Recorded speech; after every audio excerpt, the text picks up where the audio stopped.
Hello students, welcome to my class. तो आज हम क्लास 8 का ज्योग्राफी का फर्स्ट चैप्टर रिसोर्सेज के बारे में पढ़ेंगे। तो इससे पहले की क्लास को शुरू करें, सबसे पहले जानते हैं कि रिसोर्स का मतलब क्या होता है। तो हम लोग अगर हमारे घर में जितनी भी चीज़ें देखते हैं, चाहे वो कोई बुक्स हो या फिर टेबल हो या फिर बॉटल ऑफ हनी हो, कॉम्स हो, फूड ग्रेन हो, यूटेंसिल या क्लॉथ्स, कोई भी थिंग्स हो, तो सबका हम लोगों के लिए कोई ना कोई यूज होता है। तो हर एक चीज़ जिसको हम यूज करते हैं वो हमारे लिए इम्पोर्टेंट होता है। तो जो चीज़ हमारे लिए इम्पोर्टेंट होते हैं, हमारे ज़रूरत को वो पूरा करते हैं, और जो हमारे लिए इम्पोर्टेंट होते हैं, ऐसे सभी चीज़ों को हम लोग रिसोर्स बोलेंगे। तो घर में जितनी भी चीज़ होता है, जैसे कि इलेक्ट्रिसिटी हो या फिर रिक्शा हो या फिर फ्रेश वेजिटेबल्स, जिसको कि हम लोग हमारे भूख को मिटाने के लिए खाते हैं, चाहे वो वाटर हो, जब हमें प्यास लगती है तो हम लोग पानी से उसको बुझाते हैं। स्कूल से आने जाने के लिए हमें ऑटो रिक्शा चाहिए होता है। घर में पंखे, टीवी, ऐसे चीज़ों को चलाने के लिए इलेक्ट्रिसिटी की ज़रूरत होती है। तो जितनी भी चीज़ हम लोग यूज करते हैं, हमारे ज़रूरत को पूरा करते हैं, वो सभी चीज़ों को हम लोग रिसोर्स बोलेंगे। So here, water, electricity, rickshaw, vegetable and textbook have something in common. They have all been used by you, so they have utility. तो utility का मतलब होता है जिसको जो यूज करने का जो मैनर होता है उसको utility बोलते हैं। तो utility और usability is what makes an object और सब्सटेंस ए रिसोर्स। तो कोई भी चीज़ को हमारा जो यूटिलिटी होता है या फिर उसका जो यूजेबिलिटी होता है, वही किसी भी चीज़ को रिसोर्स में कन्वर्ट करते हैं। देन कोई भी चीज़ कैसे रिसोर्स बनता है, जब राजू जानना चाहता था उसके अम्मा से, तो उसके अम्मा उसको बोलते हैं the things become resources only when they have a value, so its use और usability gives its a value, all resources have some value. तो देखो यहाँ पे एक और चीज़ ऐड होता है, वो है वैल्यू। तो जो भी चीज़ हम यूज करते हैं, सभी चीज़ का वैल्यू होता है। अगर वो वैल्यू नहीं होगा तो उसको हम यूज ही नहीं कर सकते। जैसे कि इलेक्ट्रिसिटी हम लोग जो यूज करते हैं घर पे, उसके लिए भी हम उसको कुछ उसका वैल्यू जो है कुछ चुकाना पड़ता है। या फिर जो खाना हम लोग खाते हैं, फूड ग्रेन्स हो, वेजिटेबल्स हो, उसको भी हम लोग ख़रीद के लाते हैं, उसका भी कुछ ना कुछ वैल्यू होता है। तो जितनी भी चीज़ हम लोग यूज करते हैं या फिर जो रिसोर्स होता है, जो हमारे लिए वैल्यू यूजेबिलिटी होता है, जिसका वो वैल्यूएबल भी होते हैं, उसका कोई ना कोई वैल्यू रहता है। तो यहाँ पे ये समझ में आ गया कि रिसोर्स का मतलब होता है कोई भी ऐसा चीज़ जो हमारे ज़रूरत को पूरा करता है, जिसका कोई यूजेबिलिटी या यूटिलिटी हो और जिसका कोई वैल्यू हो। उसके बाद देखते हैं कि जो रिसोर्स के कितने फैक्टर्स होते हैं। तो time and technology are two important factors that can change substances into resource. तो कोई भी चीज़ को रिसोर्स दो फैक्टर से बनता है, एक है उसका टाइम और दूसरा होता है टेक्नोलॉजी। तो टाइम के चलते और टेक्नोलॉजी के चलते हम लोग एक रिसोर्स से और भी बहुत सारे रिसोर्स बनाते हैं। तो जो लोग होते हैं, पीपल या फिर जो ह्यूमन बींग्स होता है, वो अपने आइडिया, नॉलेज और इन्वेंशन या फिर ऐसे बहुत सारे डिस्कवरी से वो एक नेचुरल रिसोर्स से या फिर एक ही रिसोर्स से वो बहुत सारे रिसोर्स को बनाता है। So each discovery of invention leads to many others. The discovery of fire led to the practice of cooking and other process, while the invention of the wheel ultimately. जैसे कि पहले के लोगों को खाना पकाने के लिए वहाँ पे फायर का यूज नहीं था, उनको धीरे धीरे वो फायर इन्वेंट करना सीखे।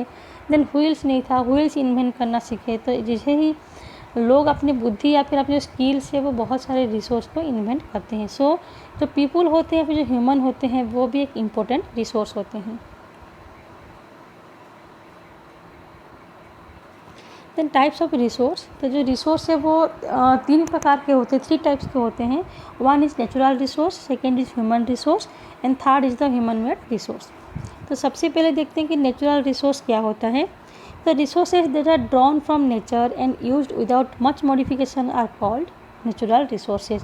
तो जो रिसोर्स हमें नेचर से मिलता है और जिसको हम लोग बिना किसी मॉडिफिकेशन, मतलब बिना किसी चेंज किए उसको हम लोग यूज करते हैं, तो उसको ही बोलते हैं नेचुरल रिसोर्स। जैसे कि उसका एग्जांपल देखो, यहाँ पे हम लोग जो एयर हम लोग ब्रीथ करते हैं, सांस लेते हैं, या फिर जो वाटर जितने भी रिवर और लेक्स में मिलता है, जो सॉयल, मिनरल्स जो अभी हमें नेचर से मिलता है, उसको हम लोग नेचुरल रिसोर्स बोलते हैं। नेचुरल रिसोर्स को उसको अलग अलग ग्रुप के हिसाब से फिर से उसको बहुत सारे पार्ट्स में डिवाइड किया गया है, टाइप्स में। जैसे कि उसके level of development, use, origin, stock और डिस्ट्रीब्यूशन। तो इन्हीं सभी के आधार पर उसको और भी अलग अलग रिसोर्स में क्लासीफाई किया गया है। तो सबसे पहले देखते हैं कि लेवल ऑफ डेवलपमेंट के हिसाब से रिसोर्स कितने टाइप्स के होते हैं। So on the basis of their development a natural resource can be classified into two groups, one is actual resource and the other is the potential resource. तो देखते हैं एक्चुअल रिसोर्स किसको बोलते हैं। तो actual resources are those resources which quantity is known. तो जो resource का क्वांटिटी हमें पता होता है कि यहाँ पे कितना रिसोर्सेज अवेलेबल है, उसको हम लोग बोलते हैं एक्चुअल रिसोर्स, और जिसको हम लोग अभी प्रेजेंट में यूज कर सकते हैं। And these resources are being used in the present. तो इसका एग्जांपल देखो, the rich deposit of coal in the Ruhr region of Germany, the petroleum in the West Asia, the dark soil of the Deccan plateau in Maharashtra are all actual resource. Then आता है potential resource. तो potential resource actual resource का opposite होता है। So all the potential resource are those whose entire quantity may not be known and these are not being used at present but could be used in the future। तो potential resource का मतलब होता है जिसका quantity हमें नहीं पता होता है कि वो मिट्टी के अंदर या फिर अर्थ के अंदर कितने अमाउंट में वो अवेलेबल है, लेकिन ये पता होता है कि यहाँ पे एक रिसोर्स है या फिर एक मिनरल है बोल के, जिसको कि हम लोग अभी प्रेजेंट में निकाल के यूज नहीं कर सकते, लेकिन फ्यूचर में टेक्नोलॉजी के मदद से उसको हम लोग यूज कर सकते हैं। तो उसको ही बोलते हैं पोटेंशियल रिसोर्स। तो उसका एग्जांपल है the uranium found in Ladakh is an example of potential resource. तो यहाँ पे एक और एग्जांपल दिया है, जो हाई स्पीड विंड्स जो कि 2000 साल पहले पोटेंशियल रिसोर्स हुआ करता था, वो आज एक्चुअल रिसोर्स में कन्वर्ट हो गया है।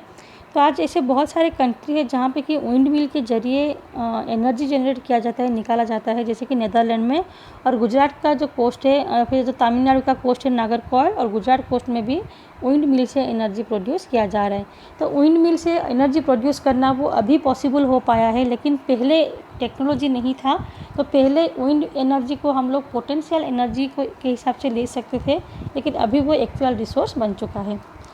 So based on their origin के हिसाब से resource can be abiotic and biotic. तो उसके जन्म के हिसाब से उसको फिर से एबायोटिक और बायोटिक में डिवाइड किया गया है। एबायोटिक मतलब all the non living things, जैसे कि सॉयल, रॉक्स, मिनरल्स, और बायोटिक मतलब ऑल द लिविंग थिंग्स, जैसे कि प्लांट्स एंड एनिमल्स।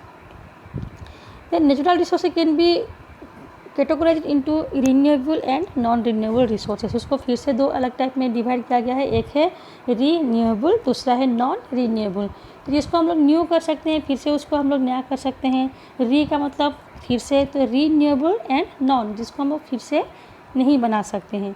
तो renewable resources are those which get renewed और रिप्लेनिश्ड क्विकली, जिसको हम लोग फिर से बना सकते हैं। Some of these are unlimited and are not affected by human activities, जैसे कि solar energy, wind energy. Then जो नॉन रिन्यूएबल रिसोर्स है वो resources, the non renewable resources are those which have a limited stock, जो कि limited रहता है। Once the stocks are exhausted, it may take thousands of years to be renewed और replenished। तो एक बार अगर वो उनका जो स्टॉक ख़त्म हो जाते हैं, तो उसको फिर से बनने के लिए 1000 साल से ज़्यादा का समय भी लग जाता है। तो उसका एग्जाम्पल होता है कोल, पेट्रोलियम एंड नेचुरल गैस। उसके बाद उसके डिस्ट्रीब्यूशन के हिसाब से उसको फिर से दो भाग में डिवाइड किया गया है, one is ubiquitous and other is the localized. तो the resources that are found everywhere like air and जो भी चीज़ जो कि सभी जगह पे अवेलेबल होता है, so they are called the ubiquitous resource. And the resource which are found only in the certain place are called localized resource like the copper and iron. तो जो रिसोर्स हमें सभी जगह पे मिलता है उसको बोलते हैं यूबिक्विटस, और जो हमें खाली किसी एक प्रॉपर प्लेस में मिलता है, सर्टन प्लेस में, उसको बोलते हैं लोकलाइज्ड रिसोर्स। तो ये था नेचुरल रिसोर्स का क्लासिफिकेशन।